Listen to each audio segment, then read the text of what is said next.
இடங்கழி நாயனார். இடங்கழி நாயனார் சோழ நாட்டில் கொடுங்கல்லூரை ஆட்சி செஞ்சுட்டு வந்தார். இடங்கழி நாயனார் ஒரு குறுநில மன்னர். இவருடைய காலத்தில் சைவ நெறியும் வைணவ நெறியும் தழைத்தோங்கி இருந்தது. மக்களின் நலன் கருதி மிகுந்த அக்கறையோடு ஆட்சி செஞ்சுட்டு இருந்தார். கோவில்களில் சிவ ஆகம விதிமுறைப்படி 6 கால பூஜையும் சிறப்பாக நடந்துட்டு இருந்தது. கோவிலில் தினந்தோறும் பூஜைக்காகவும் திருவிழாக்கள் சிறப்பாக நடக்கணுங்கிறதுக்காகவும் நிறைய நிலப்புலன்களை வழங்கியிருந்தார். நிறைய சிவத்தொண்டும் செய்துட்டு இருந்தார். இவருடைய ஆட்சி காலத்தில் ஒரு சிவபக்தர் சிவனடியார்களுக்கு தினந்தோறும் திரு அமுது படைச்சிட்டு இருந்தார். அப்படி இருக்கும்போது பஞ்சம் வந்ததுனால அவர்கிட்ட இருந்த பொன் பொருள் எல்லாமே தீர்ந்து போச்சு. தானியங்களும் தீர்ந்து போச்சு. அதனால சிவனடியார்களுக்கு அவர் அமுது படைக்க முடியலை. அதனால என்ன செஞ்சார், திருடியாவது அடியார்களுக்கு அமுது படைக்கணும்னு நினச்சாரு.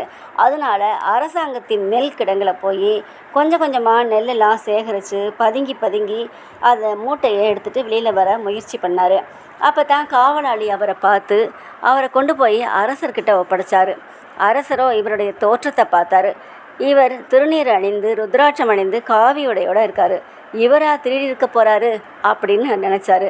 ஆனால் இவரோ நான் தான் திருடினேன் அப்படின்னு உண்மையை ஒத்துக்கிட்டாரு. ஏனையா நெல்லையா திருடினீர் அப்படின்னு அரசர் கேட்டுட்டு எதற்காக திருடினீர் அப்படின்னு கேட்டவுடனே இவர் சொல்கிறாரு, தினந்தோறும் நான் அடியார்களுக்கு அமுது படைப்பேன். ஆனால் இப்போது என்னால் முடியவில்லை. பஞ்சம் வந்ததுனால என்னால் எதுவும் செய்ய முடியல. அதனால் திருடியாவது அடியார்களுக்கு அன்னம் கொடுக்கணும்னு நினச்சேன். அதனால தான் திருடினேன் அப்படின்னு சொன்னார். உடனே அரசர் ரொம்ப சந்தோஷப்பட்டார். இனிமேல் நீங்கள் பொன்னையோ பொருளையோ நெல் மூட்டைகளையோ தாராளமாக எடுத்துகிட்டு போகலாம். எந்த நேரத்துலையும் எடுத்துகிட்டு போகலாம். என்னுடைய கஜானா திறந்தே இருக்கும். இதுபோல் சிவத்தொண்டு செய்யக்கூடிய யாராக இருந்தாலும் எந்த நேரத்திலும் எந்த பொருளை வேண்டாலும் எடுத்து செல்லலாம் அப்படின்னு கட்டளையே போட்டார். இப்படி வாரி வழங்கிய இடங்கழியார் பிறகு நிறைய சிவத்தொண்டுகள்லாம் செஞ்சு சிவபெருமானின் திருவடியில் சென்று சேர்ந்தார். இவரை பற்றி சுந்தரமூர்த்தி நாயனார் சொல்லும்போது, தான் நம்பி இடங்களி அடியார்க்கும் அடியேன் அப்படின்னு சொல்லியிருக்காரு.